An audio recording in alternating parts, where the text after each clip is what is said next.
ഒരു രംഗം വിശദീകരിക്കാം. ഓർത്തെടുക്കാൻ പറ്റുന്നുണ്ടോ നോക്ക്. ഏത് നിമിഷവും തകർന്നു വീണേക്കാവുന്ന ഇടുങ്ങിയ ഒരു കൊച്ചുമുറി. മുറിയുടെ മേൽക്കൂരകൾ പട്ടികകൾ വെച്ച് താങ്ങി നിർത്തിയിരിക്കുന്നു. മുറിയിൽ വലിച്ചു വാരിയിട്ടിരിക്കുന്ന സാധനങ്ങളെല്ലാം തന്നെ നന്നേ പഴക്കം ചെന്നതും തുരുമ്പിച്ചതും അഴുക്ക് പിടിച്ചതുമാണ്. ഒരു വിലയുമില്ലാത്ത, ആർക്കും വേണ്ടാത്ത ആ സാധനങ്ങൾക്കിടയിൽ കൊടും ദാരിദ്ര്യത്തിൽ ഒരു അച്ഛനും മകനും.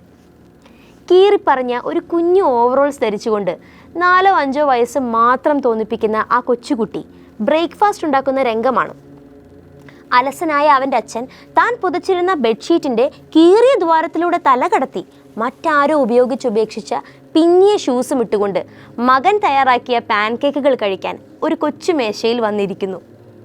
ചിലർക്കെങ്കിലും ഈ രംഗം ഇതിനോടകം മനസ്സിൽ ഓർത്തെടുക്കാൻ സാധിക്കുന്നുണ്ടാവും. King of comedy, the legendary Charlie ചാപ്ലിൻ്റെ ദ കിഡ് എന്ന സിനിമയിലെ പ്രശസ്തമായ പാൻകേക്ക് രംഗമാണിത്. 1921 ഫെബ്രുവരിയിലാണ് ചാർലി ചാപ്ലിൻ്റെ ആദ്യത്തെ ഫീച്ചർ ലെങ്ത് ഫിലിമായ ദ കിഡ് റിലീസാവുന്നത്.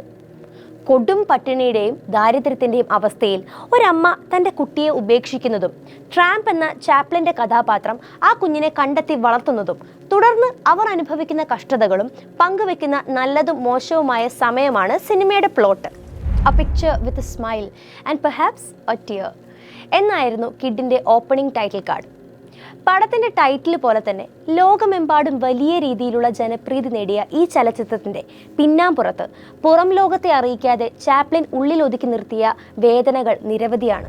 1918 ഒക്ടോബറിൽ ചാപ്ലിൻ 17 വയസ്സുള്ള മിൽഡ്രഡ് ഹാരിസ് എന്ന നടിയെ വിവാഹം ചെയ്യുകയും അവരുടെ ആദ്യത്തെ മകൻ ജനിച്ച് 3 ദിവസത്തിനകം മരണപ്പെടുകയും ചെയ്തു.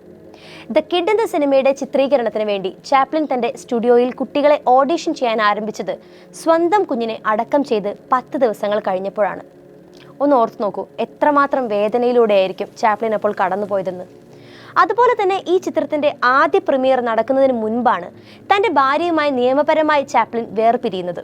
അതോടെ ചാപ്ലിന് തൻ്റെ സകല സമ്പാദ്യവും സ്വത്തുക്കളും ദ കിഡ് എന്ന സിനിമയുടെ കോപ്പിറൈറ്റും നഷ്ടപ്പെടും എന്ന അവസ്ഥ വരെ എത്തിയിരുന്നു. ദ കിഡിൻ്റെ നിർമ്മാണം പൂർത്തിയായപ്പോൾ ചാപ്ലിൻ സിനിമയിലെ തൻ്റെ കഥാപാത്രത്തെ പോലെ മിൽഡ്രഡ് ഹാരിസിൻ്റെ വിവാഹമോചനത്തിനുള്ള സെറ്റിൽമെൻറ്റിൽ സിനിമ അറ്റാച്ച് ചെയ്യാനുള്ള നിയമപരമായ ശ്രമങ്ങളെ അതിജീവിക്കാൻ ദ കിഡിൻ്റെ നെഗറ്റീവ്സുമായി കാലിഫോർണിയയിൽ നിന്നും ഒളിവിൽ പോവേണ്ട അവസ്ഥ വരെ എത്തിയിരുന്നു. ഇത്രമാത്രം സംഭവബഹുലമായ തൻ്റെ ജീവിതത്തിൽ നിന്നും ചാപ്ലിൻ ഉണ്ടാക്കിയെടുത്ത ഒരു കൊച്ചു സന്തോഷമാണ് ദ കിഡ് എന്ന സിനിമ. സിനിമയിൽ കുട്ടിയെ ഒരു അനാഥാലയത്തിലേക്ക് കൊണ്ടുപോകാൻ പോകുന്നുവെന്ന് തോന്നുമ്പോൾ ആവേശകരമായ ഒരു ചേസ് സീനിൽ അവനെ തിരികെ കൊണ്ടുവരാൻ കാഴ്ചക്കാർ തന്നെ ട്രാമ്പിനോട് വിളിച്ചു പറയുന്നുണ്ട്. 100-ലധികം വർഷങ്ങൾക്ക് ശേഷം കിഡ് ഇപ്പോഴും എക്കാലത്തെയും ഏറ്റവും സ്വാധീനമുള്ള സിനിമകളിലൊന്നാണ്. താൻ തിരഞ്ഞെടുത്ത അവതരണ രീതി പ്രേക്ഷകരെ ആത്മാർത്ഥമായി ചിരിപ്പിക്കുകയും കരയിപ്പിക്കുകയും ചെയ്യുന്നത് ബുദ്ധിമുട്ടാണ് എന്ന് മനസ്സിലാക്കിക്കൊണ്ട് തന്നെ ചാപ്ലിൻ തൻ്റെ ആദ്യകാല സിനിമകളെ മികച്ചതാക്കി തീർത്തു.